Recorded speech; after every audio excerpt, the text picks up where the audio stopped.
Assalamualaikum warahmatullahi wabarakatuh. Kembali lagi di channel Holistik 16.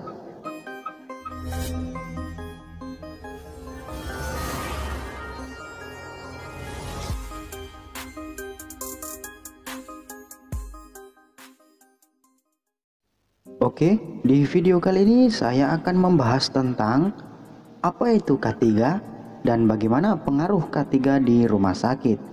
Sebelum lanjut, silakan klik tombol subscribe dulu ya.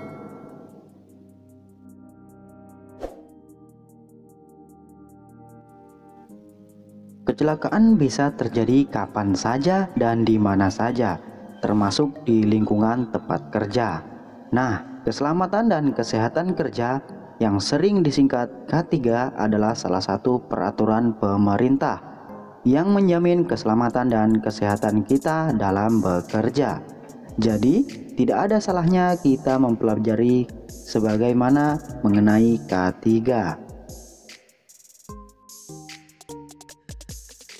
Nah, apakah kesehatan dan keselamatan kerja itu?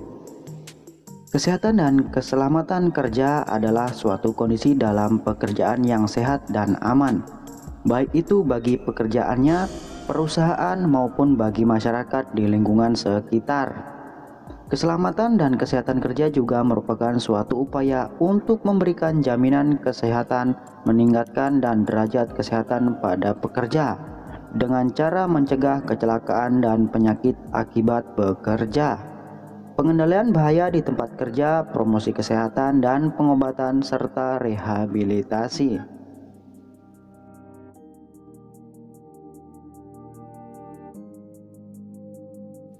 Nah, bagaimana manajemen K3 di rumah sakit? Suatu proses kegiatan yang dimulai dengan tahap perencanaan, pengorganisasian, pelaksanaan, dan pengendalian. Yang pertama, standar K3 di rumah sakit. Standar kesehatan dan keselamatan kerja di rumah sakit juga telah diterbitkan melalui Permenkes nomor 66 tahun 2016 tentang keselamatan dan kesehatan kerja rumah sakit. Pekerja rumah sakit mempunyai risiko lebih tinggi dibandingkan pekerja industri. Penyakit akibat kerja atau PAK dan kecelakaan akibat kerja atau KAK, sehingga perlu dibuat standar perlindungan bagi pekerja yang ada di rumah sakit. Bahaya potensial di rumah sakit yang disebabkan oleh faktor biologi, faktor kimia, faktor ergonomi, faktor fisik, faktor psikososial dapat mengakibatkan penyakit dan kecelakaan akibat kerja bagi pekerja, pengunjung, pasien, dan masyarakat di lingkungan sekitar.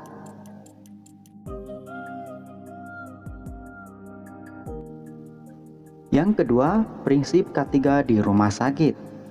Agar K3 di rumah sakit dapat dipahami secara utuh, perlu diketahui pengertian tiga komponen yang saling berinteraksi, diantaranya kapasitas kerja, kemampuan seseorang pekerja untuk menyelesaikan pekerjaannya dengan baik pada suatu tempat kerja dalam waktu tertentu. Beban kerja, suatu kondisi yang membebani pekerja baik fisik maupun non-fisik. Lingkungan kerja, kondisi lingkungan tempat kerja meliputi faktor fisik, kimia, biologi, ergonomi, dan psikososial yang mempengaruhi pekerja dalam melaksanakan pekerjaannya.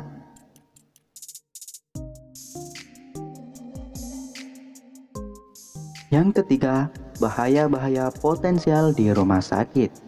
Ada beberapa bahaya potensial yang terjadi di rumah sakit, yakni fisik.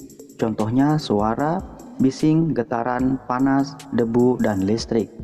Kimia, contohnya pelarut, desinfektan, pengawet, gas medis. Yang berikut biologi, contohnya virus, bakteri, parasit, serangga. Yang berikut ergonomi, contohnya pekerjaan manual, pekerjaan berulang, postur salah.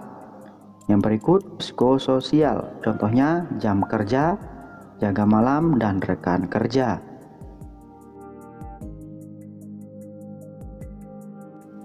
Yang keempat, manajemen fasilitas dan keamanan atau MFK.